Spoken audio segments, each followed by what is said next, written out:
Hello everyone, welcome back to my channel. My name is Mila, you're at my book nook, and today I have a video where I'm going to be recommending you books that will probably make you want to read more books. And I'll explain why I think, why this applies for all the books on this list. But basically, it's just books that will open up, to a certain extent, a new world of possibilities, especially in something like the fantasy genre, or science fiction, or even classics. And I've got some books on here that, after I read them, something about it made that genre, or that category, or that author seem less intimidating. Because my problem is, authors are intimidating. Books are intimidating, you know? I'm not necessarily scared, they're scary, right?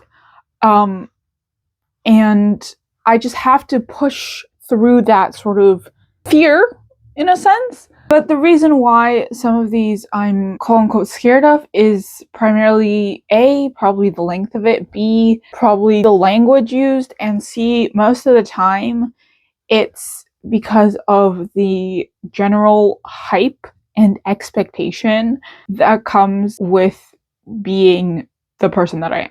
I'll explain further, what I mean by that later on once it comes up, probably, but I hope that sort of explains the vibe of this video.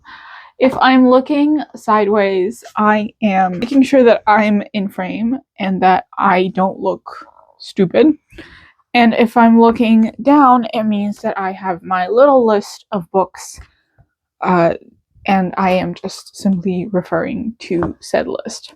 So the first book I have is The Will of the Many. Now, The Will of the Many is a 2023 fantasy release by James Islington, and I read this as an ARC. I read this as an advanced reader copy, so that means that I was sent an ebook version of it before it went to print, before it was published, to generate hype. Now, when I was reading it, I think that no one was talking about it, and I think I did like 2 posts about the book, and I don't remember if I did a video exactly, but I definitely will have like a review video for it once I finish it this time around.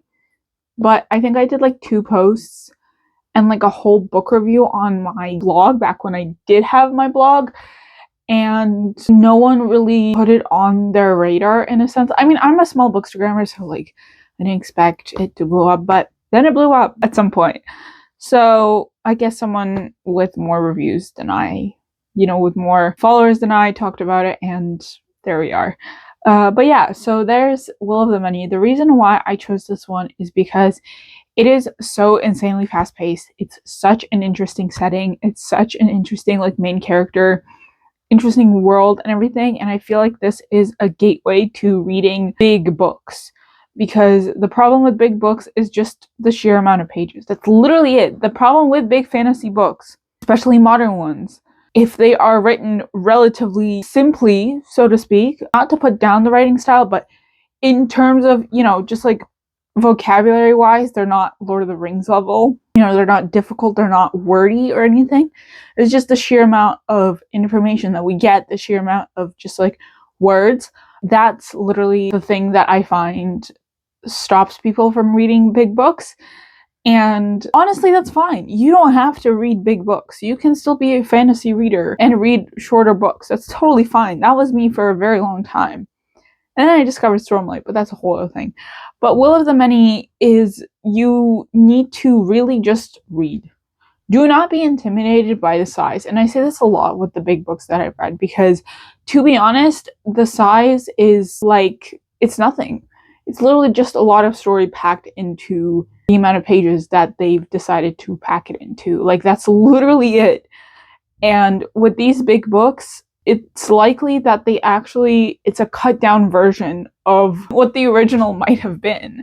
So if the original was 200 words, then they'll likely have had cut it down to 150. They cut off so many words, right? So what you're reading is a finalized version that's actually likely shorter than the original version if you pull up the original manuscript as it was just typed out and written. So that's why I'm recommending The Will of the Many to you by James Island. And then we have a YA trilogy that I love so much that I need more people to talk about, and that is Sabriel by Garth Nix. I discovered Sabriel randomly, because a coworker from the library talked about Garth Nix and said that she loved his, I think his Left Hand Librarians of like London or something like that, his one other series. And so I, out of curiosity, started reading Sabriel on my e-reader, and I ended up really enjoying it. That while I was reading Sabriel on my e-reader, I went to the bookstore and I bought the 3 books. I bought Sabriel, Illyriel, and Porcelain, and then I proceeded to just like fly through the 3 of them, which is great. And the reason why I'm putting this on the list is because Sabriel is a really interesting book in the sense that when it was published, we did not have a YA category. It's published like 1990 something, like late 90s. And for context, I'm a 2002 baby, so there's that. But it was published like in the late 90s, and at that point, you did not have a young adult category. You had children's, you had adult, there wasn't really anything in the middle. So the fact that this was published so early and it still hits so well today was truly like mind-boggling to me. And the reason why I say that this might be something that will cause you to read more books is because it is a fantastic gateway for high fantasy YA books. And I know that people write off YA books because of a little thing called book talk, because a lot of it seems to be rehashed and redone and all that stuff. We're not going to get into it. But I think that people are, portraying it in a way that will tear readers away from wanting to read YA. So if you ignore book talk, right? If you ignore the book talk favorite YA books and you read Sabriel and you want more YA books, I do have a video if you like. You can just continue reading Garth Nix. You can continue reading something along the lines of Garth Nix. If you like Garth Nix, read this. If you like this, read that, right? So Garth Nix is a fantastic like YA fiction writer. He's truly something else. Like his books, wow, his writing style, his character work, his world building, his humor in some of these characters it's great. And I really enjoyed myself while reading the books. So I would highly recommend it. Then we have the Love Academics series. Now the Love Academics, I just have it right here. We have the Ornithologist's Field Guide to Love, and then we have the Geographer's Map to Romance. Now, this is something that I want to talk about because I am not, as you can tell by the lack of videos on my channel, I am not a romance reader whatsoever. I just straight up do not read romance. Why? Because I'm not particularly interested in it. Like, it's fun, it's cute, cool, whatever, but I'm not particularly interested in it. I do enjoy fantasy more. However, this year I tried to step out of my comfort zone a little bit. I wanted to read romance books. So at the beginning of the year, I read I believe it was February, I read Book Lovers, Yours Truly, and Snowed In. And I did a vlog, so you can check that out. And from there, I enjoyed them. I enjoyed all 3 of them. None of them were bad or anything. And then later on, I discovered the Ornithologist's Field Guide to Love, because Katie from Katie's Reading kept on talking about it, and the cover, to be honest, got me. And I'm not big on like old historical fiction, like set in England especially. I'm not a huge fan of it, but I started reading the Ornithologist's Field Guide to Love, and I really enjoyed it. Like, obviously that didn't throw me into a rabbit hole of of books in that same sort of subgenre, because it's not entirely historical fiction. It's fantasy historical rom-com, which I think is a whole category of its own, to be honest. But it just landed me in the sort of position where I realized I do enjoy romances, but I enjoy romances with a plot. The plot being the male main character pulling up his sleeves halfway up his arms and wearing glasses. But so that's Love Academics. I would recommend this if you want to dip your toes into the romance adjacent subgenres, but there's still like plot and world building and sort of stuff like that in the story. Okay, next we have Project Hail Mary. The reason why I put this up is because I'm not big on sci-fi. I know I talk about fantasy a lot, but I'm not big on sci-fi. I find that it doesn't compute with my brain very well. However, Project Hail Mary was a surprising one. I did try to read The Martian, but then I found out that Project Hail Mary, well, this was back in New Jersey, but Project Hail Mary was going to get an adaptation starring Ryan Gosling. I'm not Ryan Gosling's biggest fan, but he looks hella fine in the movie. We're just we're just gonna put it there. So I was curious and I downloaded it and I started reading it. And it was much more interesting than The Martian, I think. I really, really, really liked it much more than The Martian. For The Martian, I ended up just watching the movie and reading like the Wikipedia page of the book. I wasn't particularly interested. But Project Hail Mary was super interesting.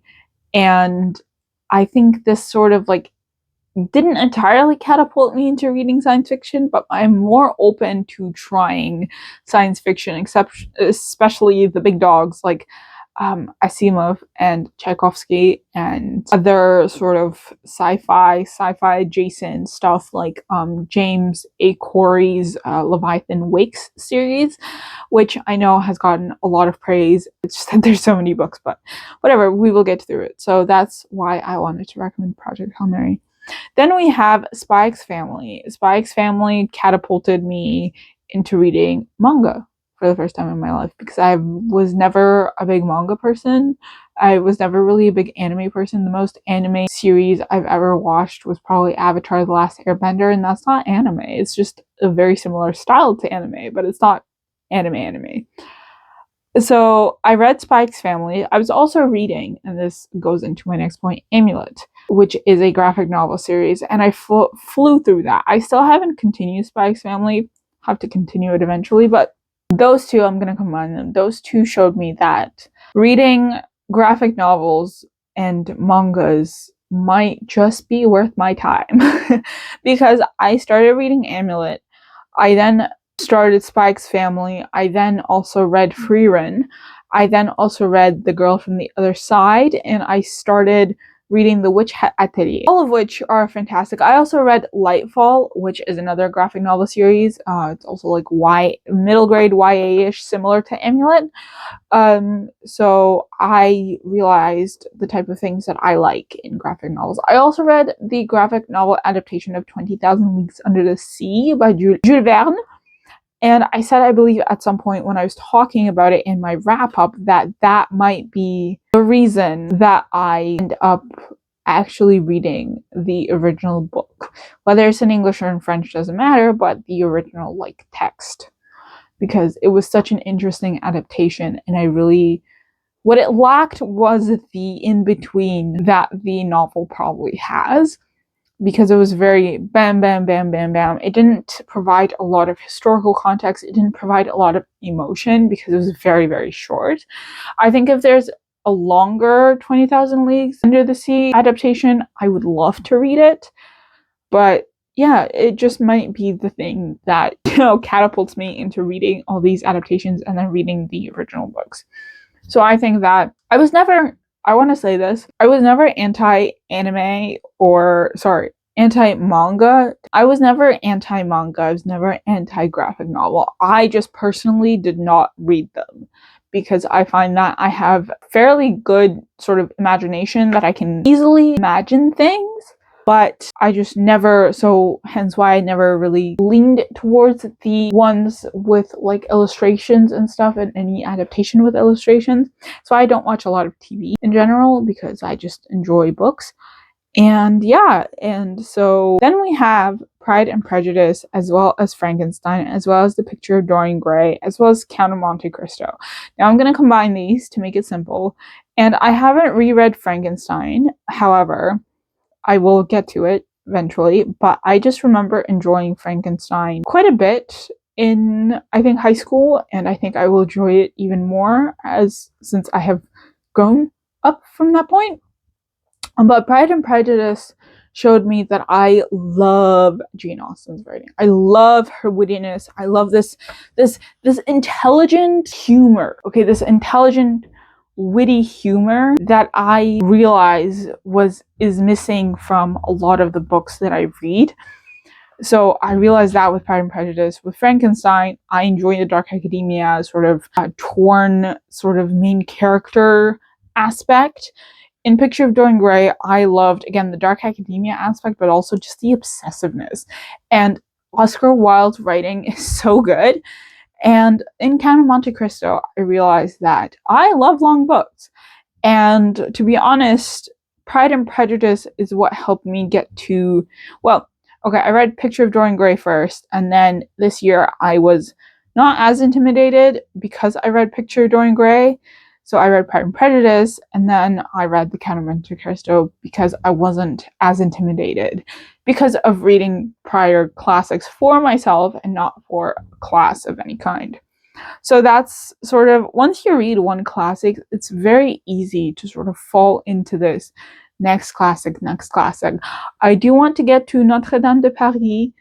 I do want to get to The Three Musketeers. I want to get to Dostoevsky eventually, but that's a whole other conversation.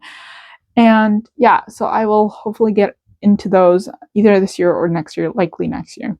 Then we have the Shahnameh and the Odyssey. Or rather, the Odyssey and the Shahnameh. So the Odyssey is one of my favorite ancient texts, as evidenced, okay? As, you know, one copy here, one copy there, copy here, a copy there, a copy here. Specifically the Odyssey, not the Iliad, specifically the Odyssey. I do love the Iliad, don't get me wrong, but the Odyssey. And this was back in grade 12, as I was reading the Odyssey, my mother told me about the Shahnameh, the Persian Book of Kings, which is essentially as long as the Odyssey and the Iliad combined, it was actually written by one singular poet, and it is the only text that we have. Can you tell I've done a lot of research on this? It is the only text that we have that actually has a known author. Like, it is the longest epic with a known single author, because we actually know who Ferdowsi was. We don't know who Homer was exactly. That's still up in the air. That is debated today, year to year, century to century, really. But we do know who Ferdowsi was and relatively where he grew up, how he grew up. We don't know the details, like, for example, the way that we knew the details of, for example, Mary Shelley or Jane Austen or the Brontes or whatever, but we do know much more as far as ancient writers go, you know, for epics, more than we do about Homer. And so the Odyssey led me to the Shahnameh, which led me to a myriad of other translations and texts and everything. I read Gilgamesh, I read Beowulf, I've read, you know, various bits and pieces of the Shahnameh that are translated a little bit differently and stuff like that. And yeah, so that's my sort of journey, and I hope that maybe I will convince you to read those as well. And the last book I have is Lord of the Rings. Now, Lord of the Rings is an interesting one because I was a movie fan all my life for as long as I can remember. I don't remember when we really first started watching Lord of the Rings on the regular, but I remember I tried Lord of the Rings quite a few times. And unfortunately, I cannot say that I was one of those smarty, nerdy people that read Lord of the Rings at like 10 years old and I understood everything.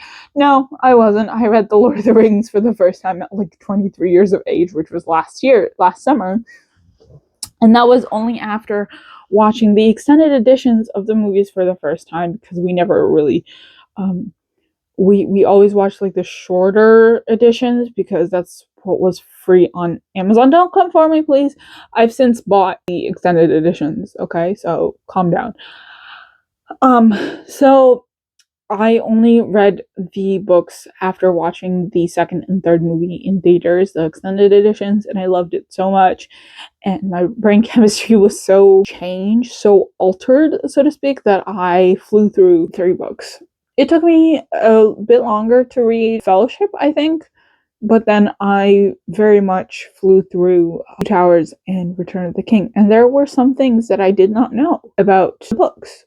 I didn't know that Tom Bombadil existed. I didn't know that there were extra characters in the books that did not appear in the movies. I didn't know that, again, Tom Bombadil. I didn't know that, yeah, there were quite a few things that I didn't know. So yeah, so how did that catapult me into reading more? I just started reading more fantasy. I just continued reading more fantasy, and I started reading other fantasy as well.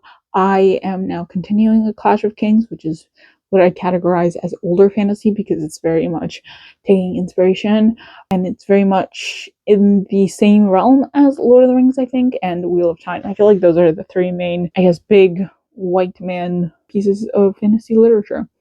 So that is it for this video. I hope you enjoyed. I know it was a bit rambly and a bit all over the place, but I hope you enjoyed, and I hope that some of these books will help you to sort of continue your reading journey and expand your worldview. And yeah, I hope you enjoyed this video. Like, comment, subscribe. Let me know your thoughts down below. Check out all my socials, and I will see you in the next one. Happy reading!